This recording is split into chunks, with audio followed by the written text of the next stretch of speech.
Psikologi Ibu Dr. Fitria MA, Bapak Ibu beserta narasumber Saudari Marisa Anggreni dari Universitas Bina Dharma, Saudara Zaidi Naufal dari UIN Raden Fata Palembang, Saudari Mutia Anissa Atsila dari Universitas Sriwijaya. Kami ucapkan selamat datang.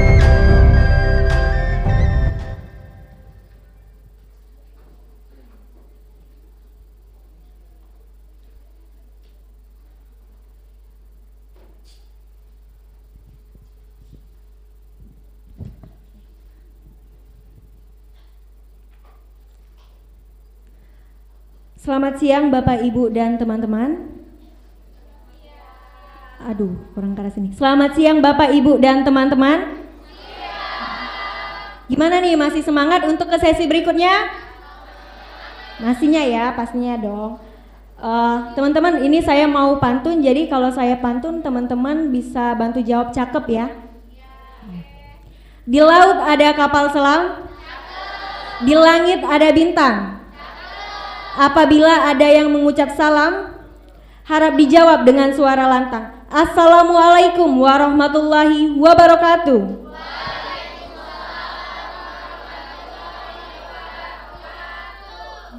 Saya ucapkan terima kasih kepada teman-teman yang udah hadir kembali dan berpartisipasi dalam rangkaian acara kita, Seminar Internasional dan Diskusi Panel Kesehatan Mental di Generasi Muda, Peran Komunitas dan Dukungan Psikososial di Era Society 5.0.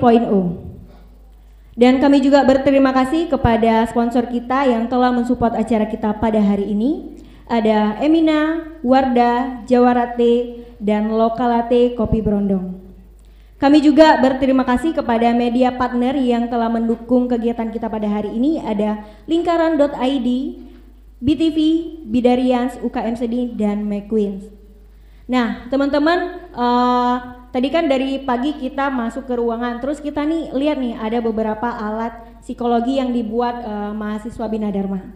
Nah, pasti di dalam diri kita itu bertanya, itu apa, alat itu apa, kegunaannya apa? Nah, sekarang akan kita jawab pertanyaan-pertanyaan teman-teman. Baik, langsung saja kita mulai ke sesi berikutnya, yaitu penjelasan alat pameran yang akan dijelaskan oleh Saudara Asrid Sembayu Senja. Kepada Saudara Asrid Sembayu Senja dipersilakan.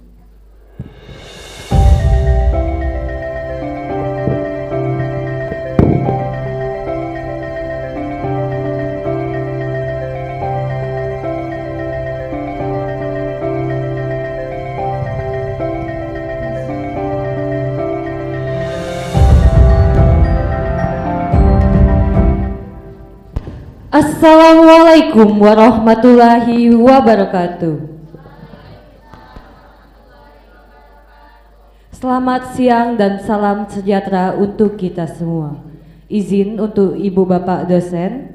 Perkenalkan, nama saya Astrid Sembayu Senja dan rekan saya Restri Ayu. Di sini kami akan menjelaskan sedikit tentang alat psikologi yang telah kami pamerkan. Yang pertama yaitu alat psikologi pendidikan. Yang pertama adalah Alpin. Next. Alat pintar. Alat pintar ini berfungsi untuk sebagai alat ajar yang dimana memiliki 4 sisi. Yang pertama adalah pengenalan kalender, pengenalan waktu, pengenalan ekspresi, serta menjadi alat untuk berhitung. Kemudian di dalamnya juga terdapat sebuah permainan yang menyenangkan, yaitu monopoli serta ular tangga. Yang kemudian next, egg puzzle. Egg puzzle ini berfungsi untuk melatih serta mengembangkan sensomotorik pada anak-anak. Selanjutnya AJP, alat jumlah pintar education, yang dimana berfungsi untuk pengenalan huruf serta angka, serta juga pengenalan hewan-hewan melalui huruf yang diiringi oleh nyanyian. Next, kemudian ada game sensory play, yang dimana berfungsi untuk membedakan antara huruf B dan huruf D pada anak-anak. Ini dapat melatih serta memberitahu pada anak-anak bedanya antara huruf B dan D. Next, untuk kemudian kami memiliki box trauma yang berfungsi untuk sebagai wadah penyaluran isi pikiran, isi hati, kemudian kisah hidup yang merasa kalian perlu untuk disampaikan melalui tulisan. Kemudian bisa kalian sampaikan ke dalam box itu. Box ini merupakan rahasia. Yang terakhir adalah Kopin atau kotak pintar. Kopin ini berfungsi sebagai alat untuk mengembangkan daya ingat serta pengembangan pola pikir anak dan juga melatih kecepatan dan kecerdasan motorik pada anak.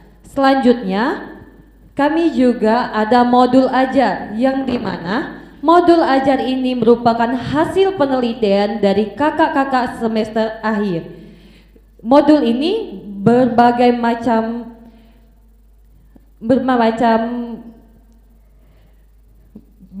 bukan bentuk, tapi berbagai macam pelajaran yang dimana jika kalian penasaran dengan isinya, kalian bisa untuk melihatnya langsung di stand belakang.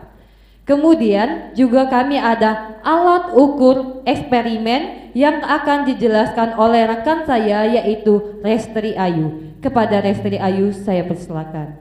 Baik, pada kesempatan kali ini saya akan menjelaskan alat ukur eksperimen dalam psikologi eksperimen yang bernama Muller-Lyer illusion. Muller-Lyer illusion ini adalah alat ukur yang mempelajari tentang persepsi manusia. Tujuan alat ukur ini adalah untuk mengetahui sejauh mana individu dapat mempersepsikan sebuah stimulus yang ada di hadapannya. Dengan bimbingan Bapak Nusep Almigo, PhD, kami telah membuat alat tes Muller-Lyer illusion yang terbagi menjadi tiga macam. Yang pertama, Muller-Lyer illusion tanpa adanya gangguan. Yang kedua, Muller-Lyer illusion dengan adanya gangguan lampu. Dan yang ketiga, Muller-Lyer illusion dengan adanya gangguan suara. Gangguan ini bertujuan untuk menguji konsentrasi dan kefokusan testi pada saat melakukan tes. Dan percobaannya dilakukan sebanyak 2 kali. Yang pertama tanpa adanya gangguan dan yang kedua dengan adanya gangguan. Bagi teman-teman yang penasaran dan ingin mencoba langsung alat tes Muller-Lyer illusion ini bisa datang ke stand kami yang ada di belakang. Terima kasih. Seperti yang telah dijelaskan oleh Saudara Restri, bahwasanya jika teman-teman di sini penasaran apa aja yang alat-alat yang telah kami jelaskan lebih lanjut, bisa kalian datang di stand kami yang ada. Lebih kurang saya mohon maaf, kami akhiri. Wassalamualaikum warahmatullahi wabarakatuh.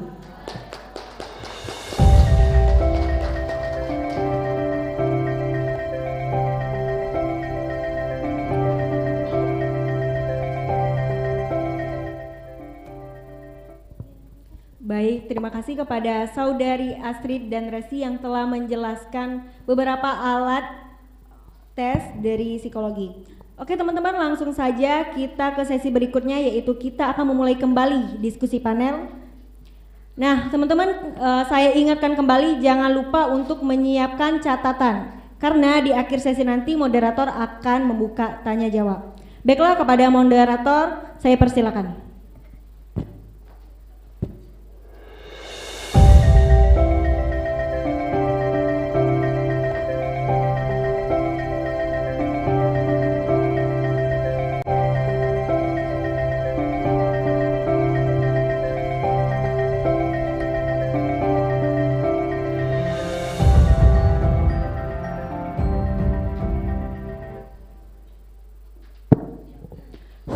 Oke, sebelumnya Assalamualaikum warahmatullahi wabarakatuh.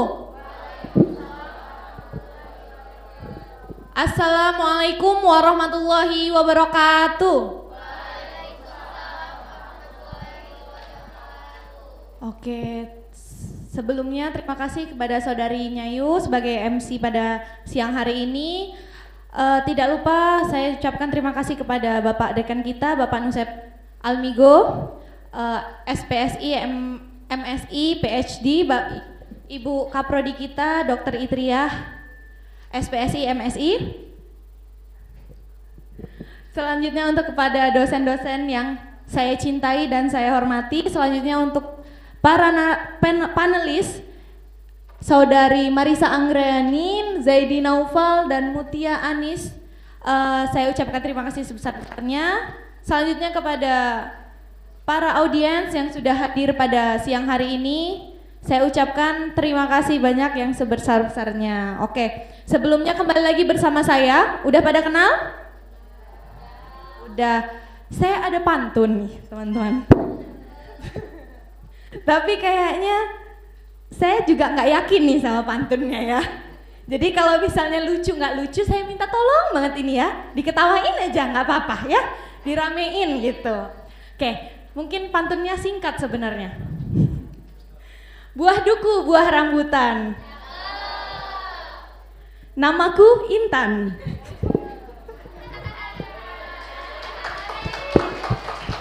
Oke, terima kasih loh teman-teman semua ya. Oke, sepertinya kok saya merasa agak sepi ya teman-teman di sini. Saya merasa nggak bisa nih kalau mau membadut sendiri gitu kan ya. Jadi mohon izin untuk memanggil beberapa rekan saya untuk bersama-sama melakukan diskusi panel tentang kesehatan mental di generasi muda, peran komunitas dan dukungan psikososial di era Society 5.0.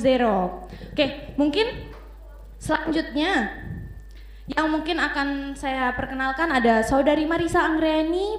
Beliau merupakan mahasiswa aktif dalam berorganisasi di Himpunan Mahasiswa Psikologi Universitas Bina Dharma. Beberapa bulan yang lalu juga beliau termasuk dalam delegasi prodi psikologi dalam event Across Culture Malaysia x Indonesia di Universitas Pendidikan Sultan Idris Malaysia. Selanjutnya untuk panelis kedua yaitu Saudara Zaidi, mahasiswa yang juga aktif dalam berbagai organisasi. Salah satunya Wakil 1 PCIPNU Kota Palembang, Wakil 2 Forum Mahasiswa Ushuluddin dan Psikologi. Selanjutnya Ketua Demaf PS Psikologi, Koordinator Provinsi Sumsel untuk wilayah 1 di organisasi ILMPI, dan juga aktif di beberapa organisasi kampus seperti Forsgi dan juga HMPS. Untuk panelis terakhir yaitu Saudara Mutiah Anis Atsilah, biasa dipanggil Anis, yaitu merupakan mahasiswa bimbingan konseling yang sampai saat ini masih aktif dalam berbagai organisasi di universitas serta menjadi Duta Seruni 1 FKIP Unsri 2024. Oke, mungkin mohon izin saya akan mengundang ketiga rekan saya untuk naik ke atas panggung. Mohon izin untuk Marisa Anggreni, Zaidi dan juga Kak Anis dipersilakan untuk naik ke atas panggung.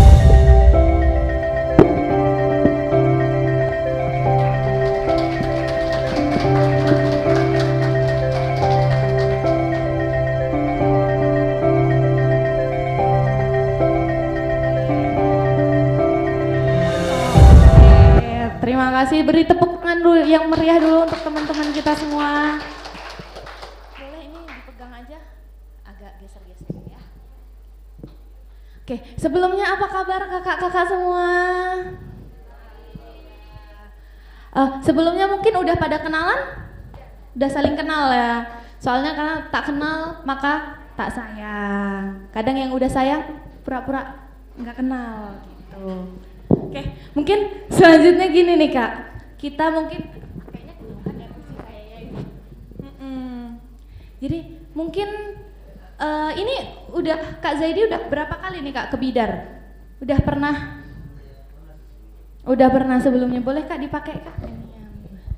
Udah pernah main ke Bidar kemarin tuh. Udah sering ya berarti. Kebetulan juga teman-teman dari Bina Dharma dan juga Unsri ini alhamdulillah mohon maaf, dari Bina Dharma dan Universitas Raden Fatah Palembang ini sering mengadakan kolaborasi, saling mengundang ya Kak ya? Iya bener banget. Berhubungannya silaturahminya bagus, teman-teman.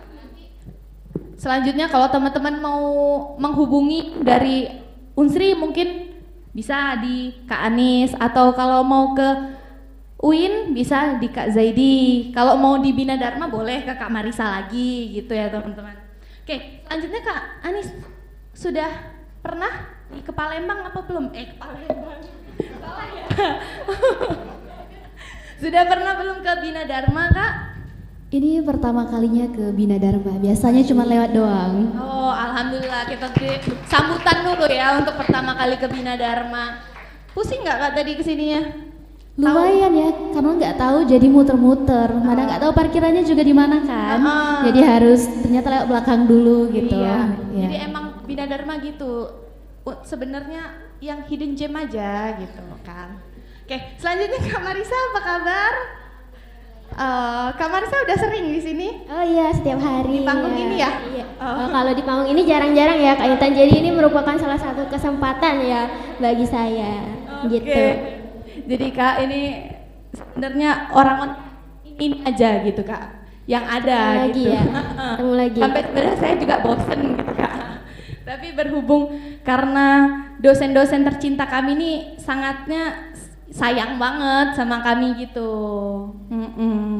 Nah mungkin Kak untuk hari ini siang ini kita akan bahasnya menarik nih sebenarnya karena aku sendiri, maaf ya Kak, memang harus ada getarannya gitu dia. Jadi menurut aku sendiri nih untuk masalah kesehatan mental di era generasi muda nih sangat-sangat penting sih sebenarnya, apalagi di zaman Society 5.0 ini sangat-sangat apa-apa media. Jadi tuh sedikit-sedikit tuh pengaruhnya dari media. Jadi kalau kita nggak pinter-pinter memilih itu banyak yang terlewat sih, banyak yang mengakibatkan hal negatif begitu. Nah mungkin nih Kak, untuk pertama kayaknya kita bahas ini nih. Menurut kakak-kakak panelis sekalian nih, apa ya efektivitas dalam dukungan psikososial berbasis komunitas dalam membantu generasi muda untuk menghadapi stres dan juga tekanan hidup di era Society 5.0 ini? Mungkin ada yang mau menanggapinya Kak? Atau boleh? Boleh Kak Marisa silakan mau menanggapi. Oke, saya izin kepada Bapak Ibu dosen dan teman-teman sekalian beserta rekan-rekan panelis ya. Saya mau mencoba menjawab terkait pertanyaan Kak Intan mengenai efektivitas dukungan psikososial berbasis komunitas. Ya, bener ya Kak Intan. Kayaknya kita tadi kalau misalnya ada rekan-rekan yang udah nyimak seminar dari awal, itu kita udah bahas mengenai psikososial ya. Ini kita senggol sedikit lagi mengenai psikososial. Sebenarnya apa sih psikososial itu? Nah ini menurut saya ya, psikososial ini merupakan hubungan yang dinamis antara aspek psikologis yang tentunya berasal dari diri kita ya, dan aspek sosial yang berasal dari luar. Jadi kedua aspek ini sangat berhubungan gitu ya. Nah, kemudian gimana psikososial yang berbasis komunitas ini?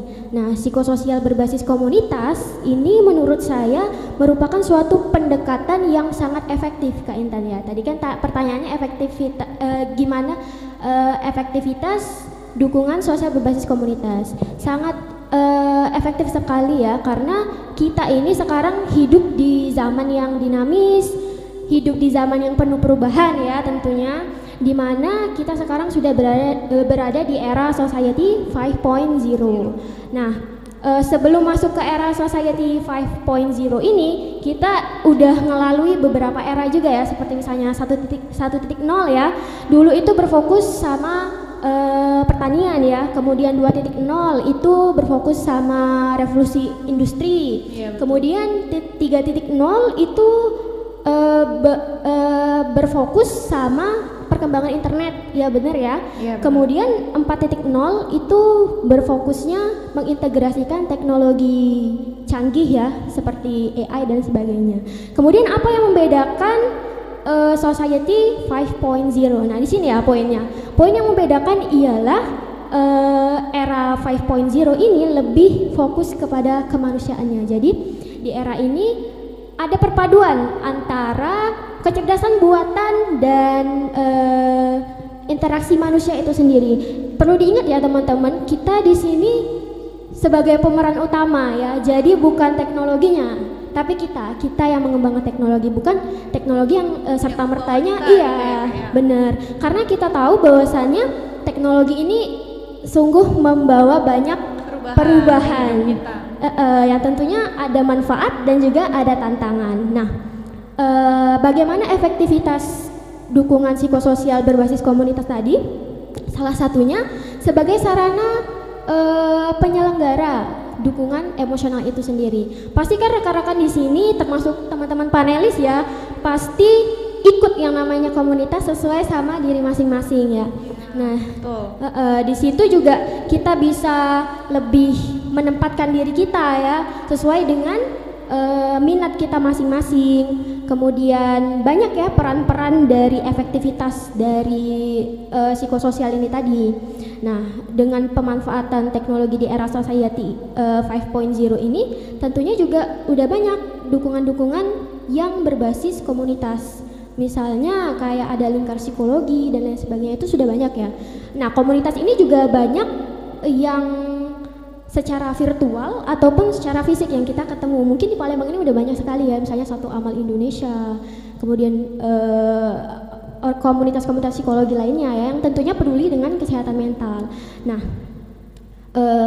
era society ini tadi kan menimbulkan tantangan ya, yang bisa menyebabkan stres tentunya ya.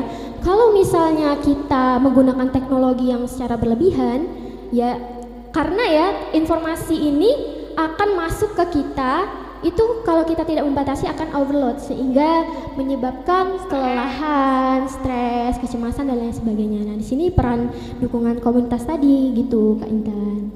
Oke. Nah, kan tadi udah dibahas tuh Kak untuk peran komunitasnya ininya. Cuman ada nggak sih tantangan gitu Kak untuk tantangan dari komunitas itu sendiri untuk menegakkan kesehatan mental di era society 5.0 ini? Oke, kalau bicara tentang tantangan ya banyak sekali tentunya. Tapi kalau bagi komunitas sih menurut saya yang pertama, kalau tentang kesehatan mental, yang pertama masalahnya stigma ya. Karena stigma kesehatan mental ini masih marak-maraknya banget. Iya, kebanyakan dari orang atau individu yang menderita kesehatan mental atau dia mengalami burnout dan lain sebagainya itu malu, Kak Intan. Nah, dengan adanya teknologi tadi itu memudahkan gitu ya. Di balik ada tantangan juga ada solusi. Kemudian tantangan yang kedua, tidak semua komunitas itu memiliki akses yang sama gitu. Komunitas-komunitas seperti misalnya yang bergerak ke kesehatan mental itu kan nggak sama gitu ya, nggak bisa disamaratakan. Ada yang terkendala teknologi dan lain sebagainya. Ada yang terkendala mungkin di orang-orangnya, sumber dayanya gitu ya. Dana kata Kak Intan tadi ya. Nah, jadi ya masing-masing gitu. Kemudian tantangan bagi komunitas ya, selain itu menurut saya tentang hubungan antara anggota komunitas itu sendiri. Ya, sekarang kan udah teknologinya udah banyak Kak Intan. Jadi gimana mereka memanfaatkannya itu juga menjadi tantangan juga. Kayak nggak bisa kita mau memanfaatkan teknologi kalau misalnya komunitas itu belum ada pendidikan atau semacam pengetahuan gitu ya, memberikan pengetahuan tentang teknologi itu sendiri. Itu sih kalau menurut saya Kak Intan. Oke, mungkin tanggapan dari Kak Zaidi atau ini? Oh boleh, silakan, itu ada dua, nggak usah rebutan. Oke, mungkin saya izin menanggapi ya terkait tantangan, apalagi tadi barusan disenggol dalam bidang pendidikan. Berhubung saya memang dari Fakultas Keguruan dan Ilmu Pendidikan dan bidang saya itu bimbingan dan konseling, apa yang disampaikan oleh Kak Marisa tadi itu benar sekali, tantangan-tantangan yang sudah disampaikan. Hanya saja saya akan menambahkan sedikit, kalau dalam peran psikososial di komunitas itu, kalau dalam bimbingan dan konseling, apalagi kami di ranah pendidikan, itu tentunya tantangannya sangat banyak sekali. Terlebih lagi hubungan antar individu dan individu lainnya itu sangat mempengaruhi dalam membangun hubungan yang baik tadi.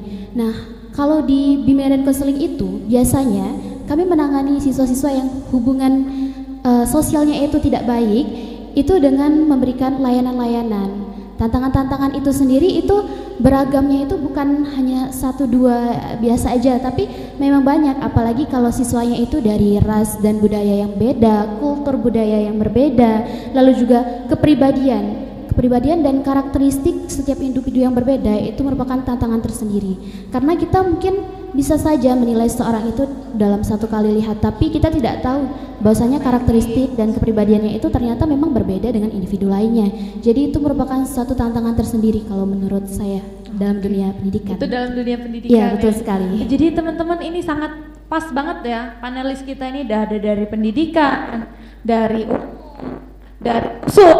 kita panggil semua ini kayaknya teman-teman ya. Oke, jadi mungkin ini mau menanggapi? Oke, baik Intan. Cukup menarik ya dan cukup padat menurut aku dari yang disampaikan Kak Marisa sama Kak Anis tadi dari ranah sisi psikologis dan juga dari pendidikan ranahnya. Yang dimana di sini kita sudah di eranya society, era sosial terkait dengan efektivitas dan juga hambatan kayak gitu kan tadi.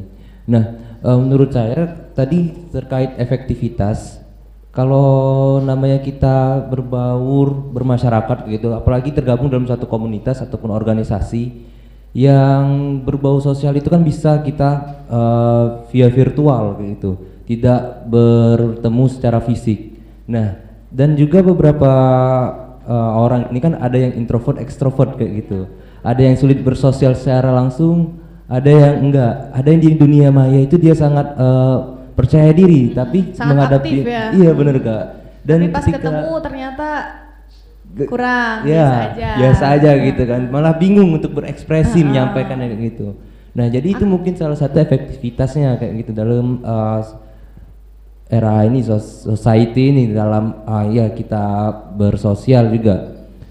Nah terus adapun kendala dalam segi kalau berbicara komunitas itu juga pun efektivitas di sini kekurangannya itu ketika komunitas itu atau organisasi itu melaksanakan kegiatan misalnya bertemu dengan fisik, bertemu dengan langsung, pastinya ada hambatan nih Kak. Beda sekali misalnya kita berinteraksi via virtual, via telepon grup, Zoom, chat kan yang pertama kita tidak mengetahui emosional itu bagaimana. Nah, sedangkan berbeda ketika kita melaksanakan kegiatan secara langsung, itu dari segi emosional itu sudah terbentuk. Nah, jadi kita enak untuk berbaur, bermasyarakat dan sebagainya. Dan juga namanya manusia itu kan makhluk yang bersosial kayak gitu. Iya, betul. Nah, jadi itu kan memang sebagai landasan awal yang harusnya ada di setiap manusia dan harusnya terlatih seperti itu Kak. Mungkin karena ikuti perkembangan zaman seperti ini kan, ya ada positif dan negatif, ada kelebihan kekurangannya kayak gitu Kak dari apa yang kita bincangkan saat ini. Mungkin itu aja sih Kak. Oke. Tapi aku setuju sih sama dari apa yang di pendapat Kak Zaidi ini.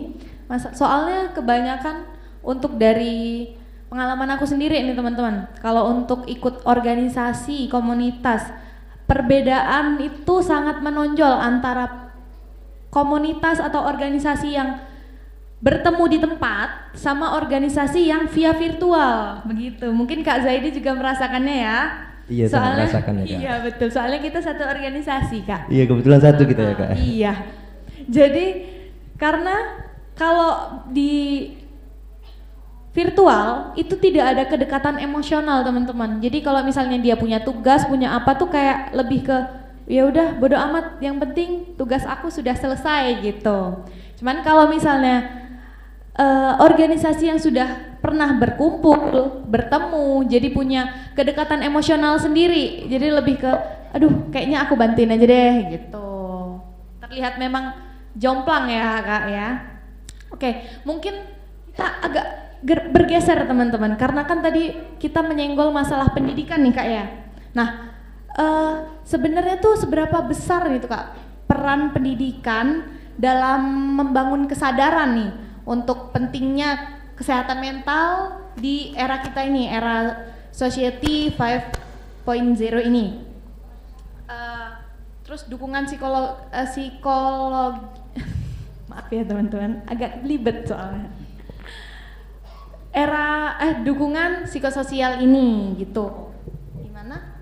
Oke, kalau ditanya seberapa penting perannya pendidikan dalam era ini ya, itu sangat penting sekali karena pendidikan itu seperti yang kita ketahui bahwasanya merupakan fondasi atau langkah awal atau tahap atau urutan pertama mungkin ya bisa kita bilang untuk kita melakukan apapun. Jadi dari pendidikan itu kita bisa memberikan pemahaman, ilmu, pengetahuan dan ilmu-ilmu keterbaruan yang akan dipelajari oleh peserta didik sebagai tenaga pendidik. Nah, kalau bahas di pendidikan sendiri, berhubung saya dari BK, kalau kami dari guru bimbingan dan konseling itu biasanya memberitahu siswa seberapa penting kesehatan mental itu melalui layanan-layanan bimbingan dan konseling, di mana layanan itu terdiri dari 4 layanan. Yang pertama layanan dasar, yang kedua layanan responsif, yang ketiga layanan perencanaan individual dan layanan dukungan sistem.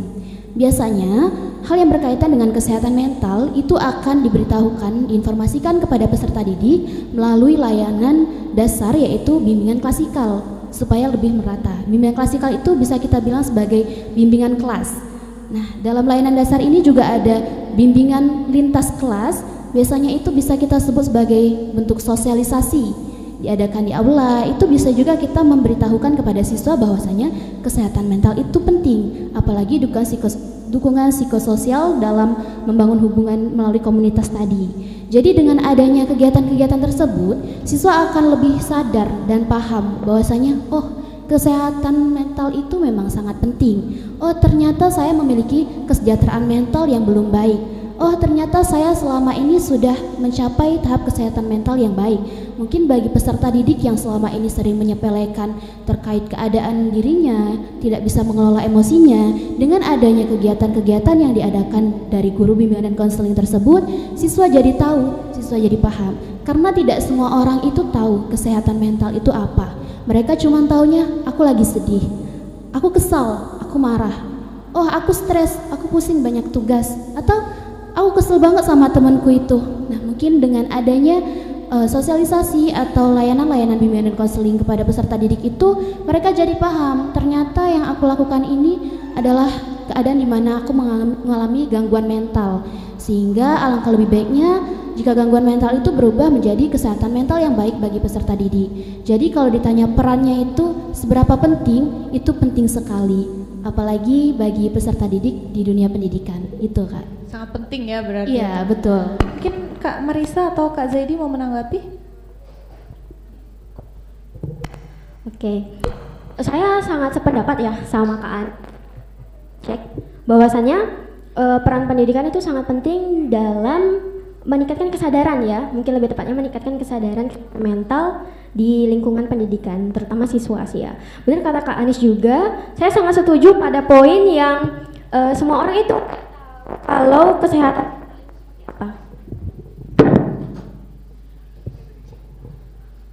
Ya, jadi semua orang itu belum tahu ya apa itu kesehatan mental. Yang taunya ya kayak kata Kak Anis tadi, marah, sedih, kecewa. Bahkan beberapa hari kemarin kayak saya sempat kembali lagi ke sekolah saya. Nah, di sini ada poin kayak dalam kepramukaan nih, mereka menjelaskan mengenai emosi dan kesehatan mental ya. Nah, kebetulan saya ada di situ. Mereka ini ngertinya kalau emosional itu apa kan? Emosional itu ketika marah, sedih. Jadi mereka nggak tahu kalau misalnya bahagia, senang, itu termasuk juga emosional. Jadi mungkin itu ya perannya pendidikan tadi Kak Intan. Lebih ke kayak ya jangan sampai ya mereka di dasarnya ini nggak tahu sebenarnya kesehatan mental itu apa dan lain sebagainya. Itu sih. Terima kasih. Sama-sama ya. Oke, baik. Jadi berbicara di ranah pendidikan ya Kak Intan ya, dan teman-teman panelis yang lainnya. Menurut aku pribadi kayak gitu, di ranah pendidikan ini sangat penting dan perlunya, apalagi tentang edukasi psikologis. Karena banyak sekali kalau dilihat saat ini nih, itu self diagnose pertama itu FOMO kayak gitu, aku nih anxiety gitu kan, Padahal saya diagnos nggak tahu kan. Ikut-ikut aja apa yang Bener. ada di ini. Oh, kayaknya aku anxiety deh ini. Bener Soalnya banget sama Kak nih Intan. semua gitu. Nah, bener banget. Biar Mungkin aku audiens ada yang sosial diagnosis? Ada? Oh, pernah ya begitu ya? Jangan ya, Dek. Gitu. Ya jangan gitu. Jadi sangat pentingnya edukasi kayak gini Kak Intan, apalagi di ranah pendidikan kayak gitu. Karena ya untuk peran anak muda ini kan sangat penting, apalagi menuju tahun 2045 Indonesia Emas kayak gitu, yang sedang digebiarkan oleh pemerintahan saat ini. Dan peran anak muda inilah yang akan menopang Indonesia menuju lebih baik lagi ke depannya. Nah, jadi selain di ranah pendidikan itu untuk mengedukasi bagaimana pola pikir ataupun ngebuka agar wawasan lebih luas, bahwasanya kesehatan mental ini juga nggak jauh beda, itu lebih penting juga, malah sama kayak gitu. Mungkin kalau anak-anak psikologi itu sudah memahami betapa pentingnya kesehatan mental, tapi untuk orang awam itu belum mengetahui betapa baiknya itu, benar. Padahal hal ini sangat berkesinambungan, malah setara gitu untuk kedepannya lebih baik. Nah, aku itu pernah sedikit ada penelitian kayak itu di SMP pada semester yang lalu gitu. Itu pun alhamdulillah itu ada anak-anak SMP itu juga yang tertarik dalam ranah psikologis gitu. Jadi sedikit aku edukasi untuk kedepannya itu bagaimana, dengan harapan aku ya selain mereka itu belajar untuk pendidikan yang lebih baik, mereka juga lebih peduli tentang kesehatan mentalnya itu. Jadi hal ini berjalan seirama gitu. Nah, pun ya menurut aku benar yang dikatain Kak Marisa tadi tuh.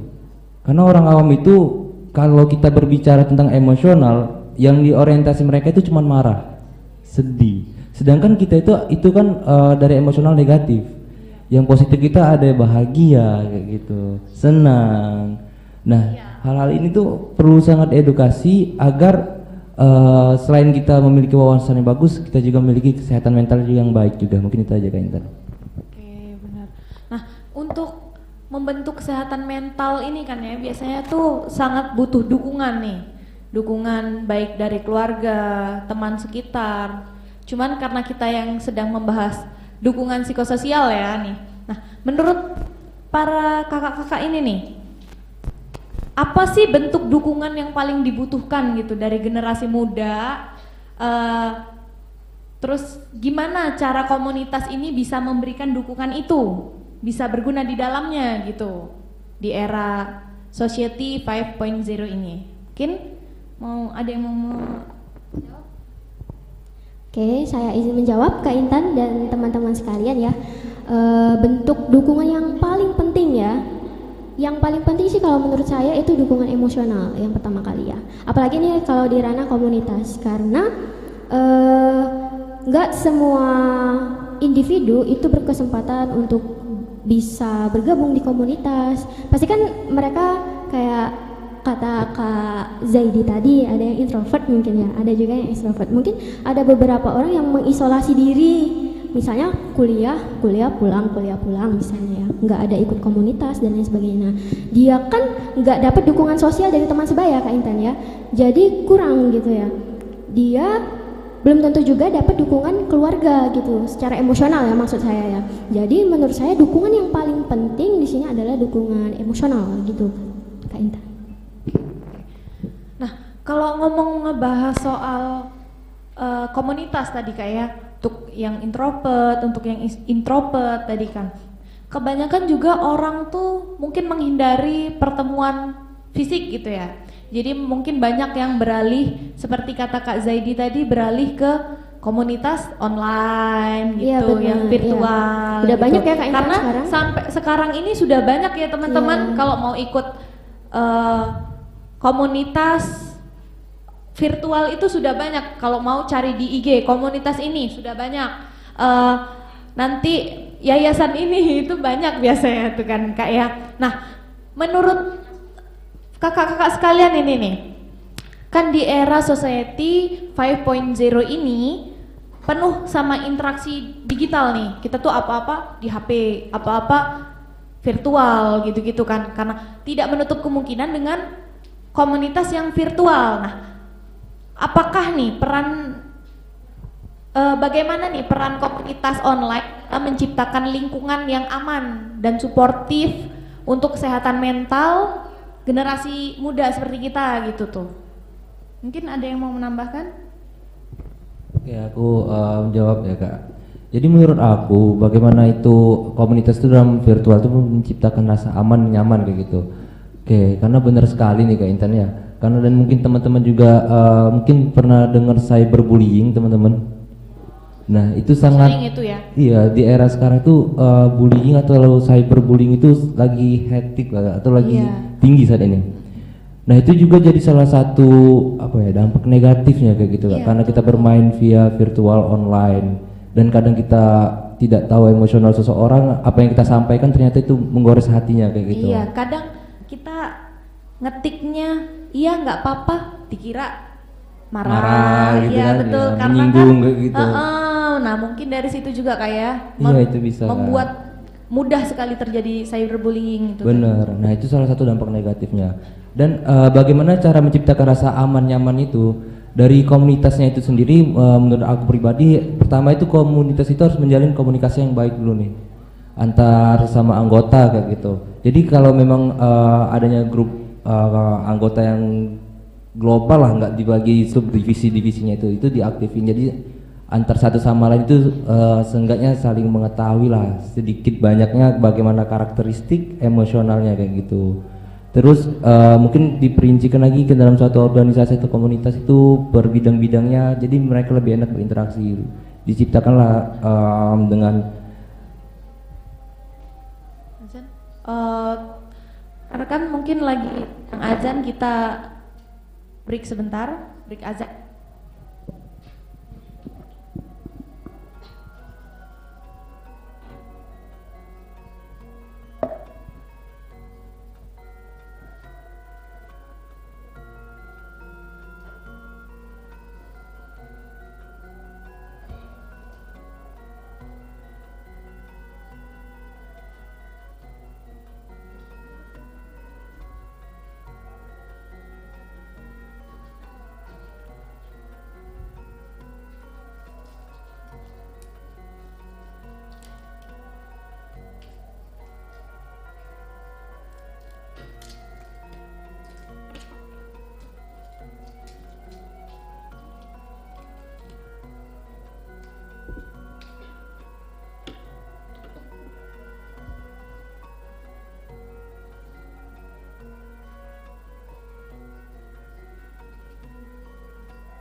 Oke teman-teman, Lanjut lagi ya.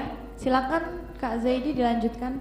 Oke, tadi aku berbicara dampak negatifnya dulu nih mengenai cyberbullying gitu kan. Nah, dan juga bagaimana komunitas itu harus menciptakan komunikasi yang baik kayak gitu. Dan ketika ada grup secara besarnya itu diaktifin, berinteraksi, bercanda gitu biar lebih mengenal satu sama lain. Dan hal itu juga bisa menyebabkan adanya rasa aman, rasa nyaman.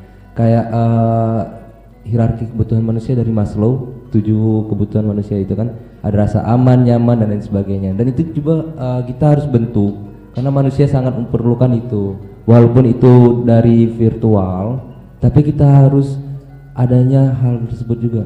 Karena hal yang sangat mendasar loh itu bagi manusia gitu. Jadi pola komunikasi itu sangat baik, dapat kita mengenal karakteristik, emosional dan lain sebagainya. Mungkin itu sih Kak Intan. Oke. Nah, terus gimana tuh Kak?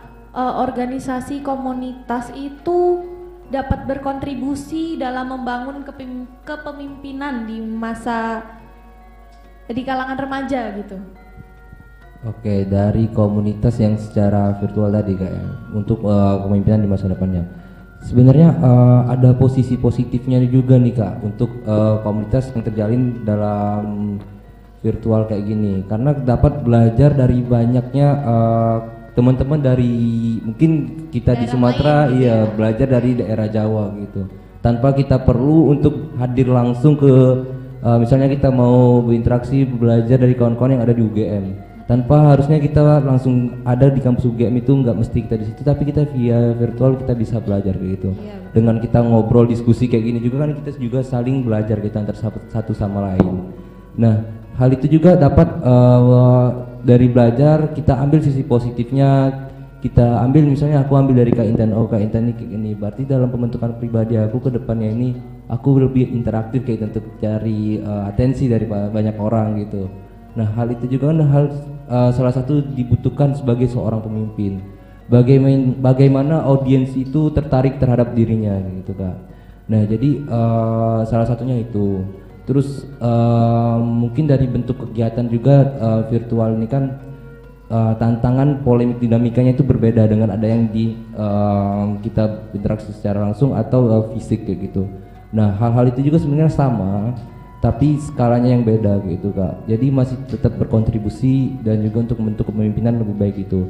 Terlebih lagi ketika berbicara virtual ini sangat luas Kak. Tadi juga mengenai cyberbullying, belum lagi ada yang lagi nih Kak, pernah di apa ya, kalau teman-teman tahu itu pelecehan seksual juga dari virtual itu kan juga ada gitu. Iya, udah banyak itu ya. Nah, jadi kasus-kasus kayak itu kan juga kalau kita bisa mencegahnya ataupun apa ya, sebagai mahasiswa juga kan agent of change, social control, bisa untuk meminimalisir hal itu kan salah satu dari mungkin adanya bahasan dari komunitas atau organisasi itu juga dapat membentuk kepribadian dan jadi pemimpin yang baik lah untuk kedepannya, baik untuk dirinya, bangsa dan negara gitu Kak. Mungkin itu saja Kak. Oke, mungkin ada tambahan? Boleh ya Kak, dari apa kontribusinya gitu ya, untuk menumbuhkan jiwa kepemimpinan. Jadi memang sebenarnya untuk organisasi virtual ini kan sekarang sudah banyak sekali ya. Dari organisasi itu juga atau komunitas ya, komunitas itu juga biasanya merekrut anggotanya itu melalui volunteer atau open recruitment. Nah, dari sana itu sebenarnya sudah muncul jiwa kepemimpinan setiap individu yang sudah berani untuk mencoba mendaftarkan diri. Nah, dengan adanya kegiatan-kegiatan tersebut mungkin mereka akan berproses mulai dari menjadi anggota terus lalu naik lagi menjadi pemimpin. Itu sudah menemukan jiwa kepemimpinan. Ditambah lagi untuk komunitas-komunitas online itu yang saya ketahui biasanya dan sepengalaman saya juga memiliki program-program kerja yang meningkatkan hubungan psikososial antar anggota di komunitas itu. Dari program-program kerja itu mereka menjadi terjalin, apalagi sebelum program kerja dijalankan itu terdapat kepanitiaan. Kepanitiaan itu membuat mereka saling terhubung satu sama lain, walaupun yang tadinya sebelumnya mereka tidak saling mengenal, tidak saling berkomunikasi, tidak saling berhubungan, tetapi karena ada kepentingan-kepentingan yang membuat mereka awalnya tidak pernah berkomunikasi menjadi menjalin komunikasi. Bisa jadi dengan membahas job desk kerjanya atau membahas kebutuhan-kebutuhan atau informasi yang ingin diketahui. Jadi dalam komunitas virtual pun tidak menjadi penghambat jiwa kepemimpinan dan psikososial tersebut dapat terbangun gitu Kak. Itu, terima kasih. Oke, mungkin itu terakhir ya teman-teman dari diskusi panel kita. Oke, bahasannya tuh luas ya, terlalu luas ini sebenarnya, waktunya sebenarnya kurang untuk membahas terperinci, itu sebenarnya kurang. Jadi mungkin boleh nanti HMP mau mengadakan lagi, boleh kami dipanggil lagi, nggak apa-apa ya teman-teman. Oke, mungkin teman-teman nih ada yang mau bertanya? Waduh, semangat banget ini ya. Berapa pertanyaan ya? Untuk berhubung ada 3 ini, sepertinya 3 cukup. Boleh panitia bantu? Ada ininya lagi nggak? Oke, ini aja nih. Paling belakang Aldi itu? Belakang Aldi aja, Aldi udah tadi. Boleh perkenalkan namanya? Assalamualaikum warahmatullahi wabarakatuh. Waalaikumsalam warahmatullahi wabarakatuh. Perkenalkan, nama saya Salsa Rizky Nabila, saya dari angkatan 2023. Izin bertanya kepada di era Gen Z ini, seperti yang kita tahu, di mana maraknya sifat individualisme itu sudah banyak. Udah banyak orang yang hilang empati dan tidak peduli pada lingkungan sekitar. Jadi, motivasi apa yang dibutuhkan untuk dukungan psikososial selain dari dukungan emosional yang sudah dijelaskan? Boleh diulangin? Oh, maaf, sekali lagi, dukungan untuk motivasi apa yang dibutuhkan untuk dukungan psikososial selain dari dukungan emosional yang sudah dijelaskan kakak tadi? Oke, terima kasih. Berarti tadi dukungan motivasi apa yang bisa membangun dukungan tadi ya, selain emosional tadi ya? Iya. Oke, mungkin ada yang mau menjawab Kak? Siapa? Ayo rebutan.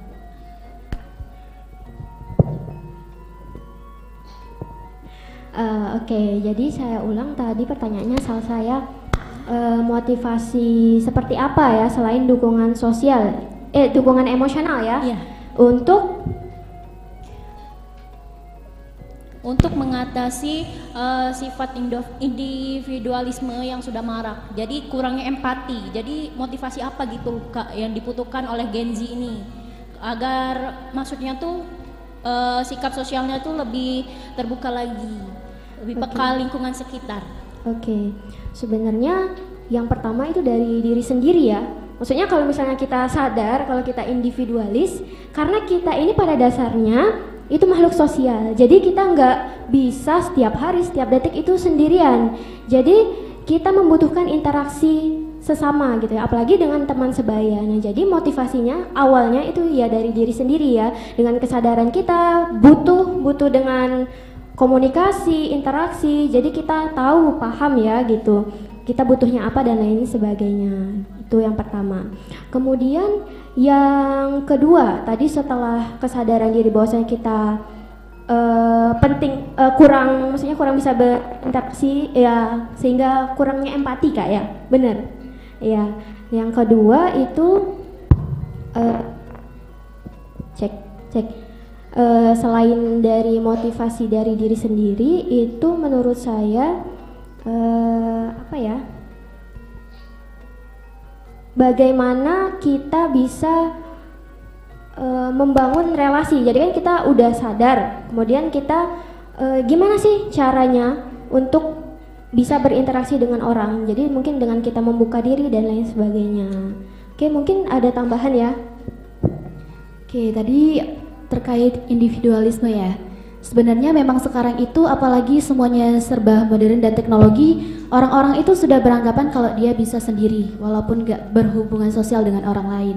Kalau tadi kata Kak Marisa motivasinya itu dari diri sendiri, mungkin kalau saya lebih ke dukungan dari orang-orang sekitar, lebih kepada menyadarkan bahwasanya kita itu tidak bisa sendiri. Misal tadi mbaknya punya teman yang individualis. Boleh tuh kalau setiap mau ada kegiatan apa diajak, dirangkul, diberitahu informasi event-event yang bisa membangkitkan jiwa-jiwa positif dan sosialnya. Itu bisa membuat dia semakin lama itu semakin tergerak. Karena saya mengalami itu sendiri dari teman saya yang awalnya dia itu termasuk orang yang individualis. Karena dia merasa dia bisa sendiri, hobinya mengurung diri, lalu apa-apa dia tidak mau menyusahkan orang lain. Jadinya dia menjadi seorang individu yang tidak berempati, tidak peduli akan lingkungan. Tetapi dengan adanya hubungan sosial yang dibangun dari kita sebagai kerabatnya, rekannya, orang-orang terdekatnya, itu akan menumbuhkan kesadaran.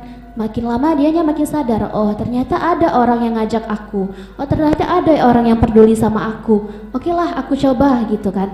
Lama-lama semakin lama dia semakin terbiasa dengan kegiatan-kegiatan yang membuat dia berbaur terhadap lingkungan sosialnya, sehingga sifat individualis dan kurang empati tadi mungkin akan berganti menjadi sifat yang peduli terhadap orang-orang di sekitar dan lebih bersosialisasi lagi. Mungkin itu dari saya. Oke, aku mau nambahin sedikit nih. Tadi aku garis bawahi itu Gen Z ini kurangnya kepedulian. Memang benar, aku akui. Realitanya memang begitu teman-teman. Karena apa-apa kita ini serba media sosial, terpengaruh sosmed, dan cenderung kalau kita pulang ke rumah itu mengunci diri di kamar tanpa adanya interaksi lagi dengan kedua orang tua, seperti itu teman-teman. Padahal mungkin sudah disampaikan juga dari teman-teman panelis tadi, dan itu juga memang benar. Mungkin aku ingin ke spesifik lagi. Tadi disampaikan ada untuk membangun kepedulian itu dari relasi dan orang terdekat. Nah, aku memang perincikan lagi orang terdekat ini sebenarnya adalah keluarga teman-teman. Nah, bagaimana kita dapat membangun kepedulian ini? Mungkin dari teman-teman saat ini pun masih kurang dalam membantu ibu atau ayahnya di rumah kayak gitu. Malah cenderung nggak peduli kayak gitu. Misal ibunya lagi nyapu, teman-teman tidur di kamar, atau ayahnya lagi benerin kendaraan, teman-teman hanya lewat aja gitu tanpa sekedar bertanya kayak gitu, lagi ngapain ya gitu, ada bisa dibantu. Nah, itu kan sudah jadi cenderung efek negatif dari pengaruh media sosial sebenarnya teman-teman sekalian. Nah, akan hal itu kalau kita meningkatkan, cobalah bener dari diri sendiri, tapi ini menurut aku kalau kita tanpa kurangnya bantuan dari orang lain, dari diri sendiri untuk ke keluarga dulu. Pancingannya itu ngelihat dari orang tua atau keluarga kita. Ya mungkin itu aja sih Kak Intan. Maksud aku agar ya teman-teman tidak kesulitan lah. Mungkin kalau mereka menunggu bola, orang yang mengajak mereka nggak kunjung datang. Kalau mereka ingin berubah lebih baik, itu kuncinya ada di diri mereka sendiri. Mungkin itu aja Kak Intan. Oke, gimana panitia? Apa boleh satu pertanyaan lagi atau sudah cukup?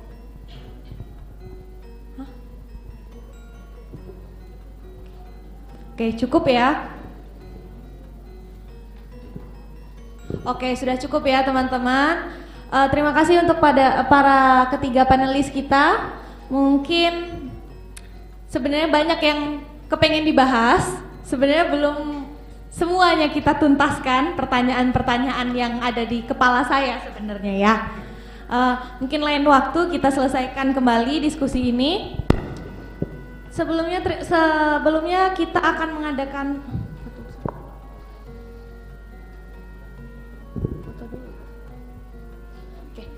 mungkin kesimpulan dari saya, closing statement dari saya ini karena setiap orang wajib menjaga kesehatan mentalnya, karena kesehatan mental itu kewajiban dan tanggung jawab diri kita masing-masing. Untuk di era Society 5.0 ini, jangan mau terbawa arus, tapi kamulah yang membawa arus. Oke, sebelumnya terima kasih banyak untuk para ketiga panelis. Mungkin kita akan melakukan penyerahan apa nih? Sertifikat kepada narasumber 1, 2, dan 3 serta untuk moderator oleh Ibu Kaprodi kita. Dimohonkan untuk berdiri.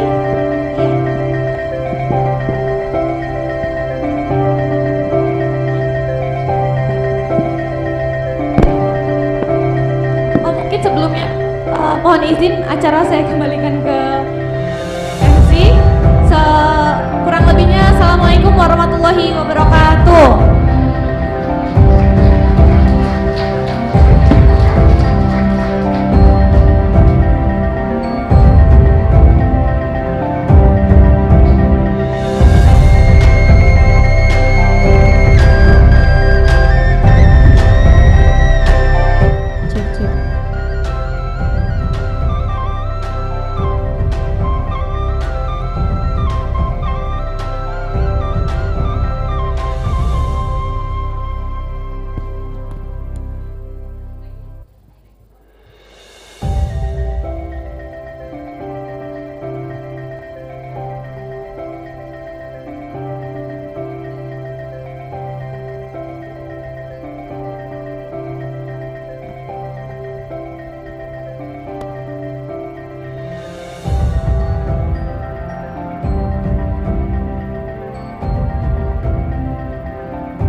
Baik, terima kasih saya ucapkan kepada moderator kita dan para narasumber kita. Sekali lagi dong, beri tepuk tangan yang meriah untuk moderator kita dan para narasumber kita.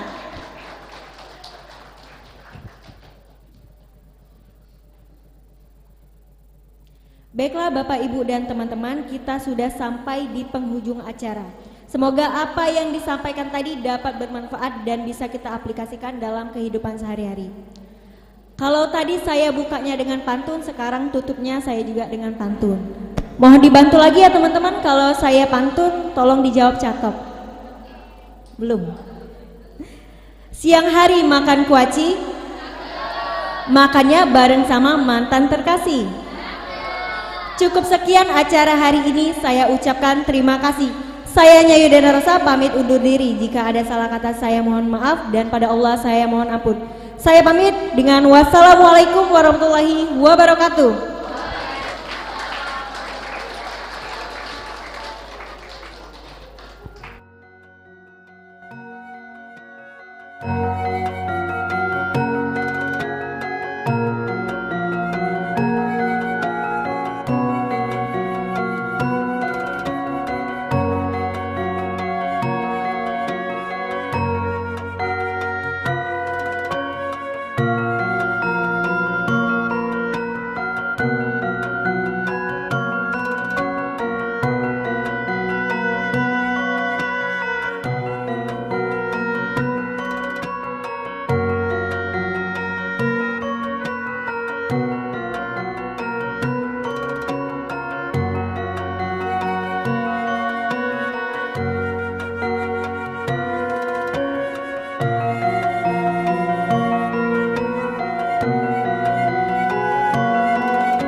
Kak.